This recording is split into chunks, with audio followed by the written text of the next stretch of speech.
कारभाराचा 30 लाख कोटींचा आरोपपत्र सादर करणार आहे. करू द्या ना. भारतीय जनता पक्ष म्हणजे काय इंटरनॅशनल न्यायालय आहे का?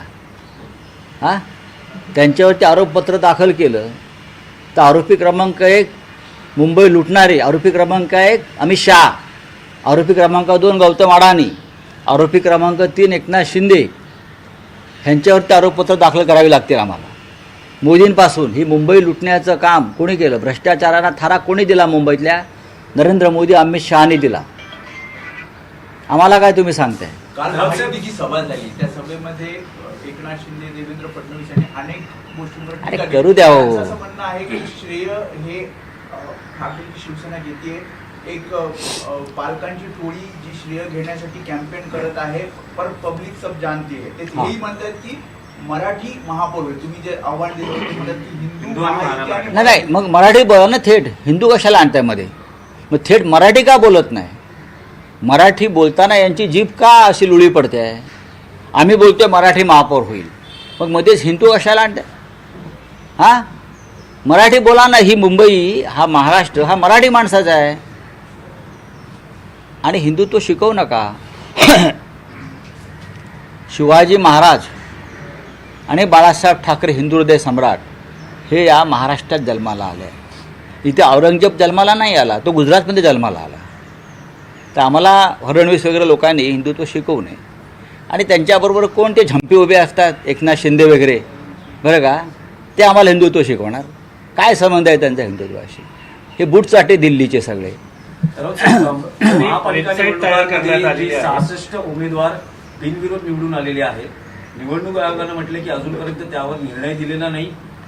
चौकशी होईल, अहवाल सादर होईल आणि त्यावर नंतर निर्णय घेईल. कायदा सांगतो, नियम सांगतो, अशा प्रकारे बिनविरोध निवडणुका आता होऊ शकत नाहीत. कारण EVMवरती अजून एक बटन असतं, नोटा. ते दाबण्याचा अधिकार प्रत्येक मतदाराला आहे आणि तो एक उमेदवार आहे नोटा म्हणून. तर रिंगणामध्ये आहेत ना लोक.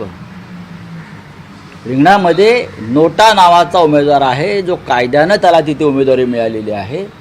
आणि त्या नोटाला बरेच अधिकार आहेत. निवडणूक रद्द सुद्धा होऊ शकते. 21 नुसार अभिव्यक्ती स्वातंत्र्यावरती गदा येते म्हणून सर्वोच्च न्यायालयाने या संदर्भात निर्देश दिले होते. बरोबर आहे ना. तेव्हा हे काय काय सांगतायत? निवडणूक आयोगानं अहवाल कसला मागवला आहे? कसले अहवाल मागवते निवडणूक आयोग? यांना सांगा, हे तुमचे आहेत ना नगरी विकास खात्याचे मंत्री, कायदा शिका. त्यांना सांगा रात्र शाळेत जा किंवा प्रौढ शाळेत जा, पण शाळेत जा. आतापर्यंत तुम्हाला जे काय थोडंफार साक्षरता आहे ती शिवसेनेमुळे आमच्या. तुम्ही शिकलाय. तुम्ही कोण होता?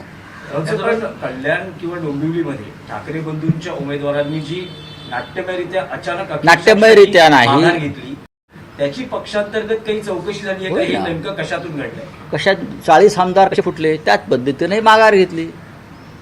तिकडे 50 कोटी ते 5 कोटी, बरं का. तिथे 50 कोटी आहे, 50 खोके ते 5 खोके. जळगावला 50 लाख, काही ठिकाणी एका खोक्यात. पण खोकी आणि पेट्या यांचा संदर्भ या माघारीशी आहे. पण तेवढं सोपं नाही. निवडणुका होणार. राहुल नार्वेकरांवर अद्याप कारवाई केली निवडणूक आयोगाने दिली नाही. सर्व व्हिडिओ समोर आले, सर्व प्रकारचे बातम्या येताना निवडणूक आयोग गांडू आहे. कापायचा हिंमत पाहिजे. तुम्ही संविधानिक पदावर बसलेला आहात. तुमच्या कार्यालयात शेषनचा फोटो लावा, TN शेषनचा. आणि शेषनने ज्या प्रकारे काम केलं निवडणूक आयोग म्हणून, त्या पद्धतीनं काम करण्याचा प्रयत्न करा. नाहीतर तुम्हाला लोक गांडू किंवा ताटाखालची मांजरच म्हणणार. जसा गब्बर सिंग म्हणाला होता ना, इज्जत मिट्टी में मिला दी, तसं निवडणूक आयोगानं त्यांची प्रतिष्ठा धुळीस मिळवलेली आहे या महाराष्ट्रात आणि देशामध्ये. काय तुम्ही सांगता आम्हाला? आणि कुठला कायदा? मंत्री भरत गोगावलेचा सुपुत्र अजून फरारी कसा? 1 महिना होऊन गेला. Attempt to murder. बाकी सगळे मिळत आहेत. मंगेश काळो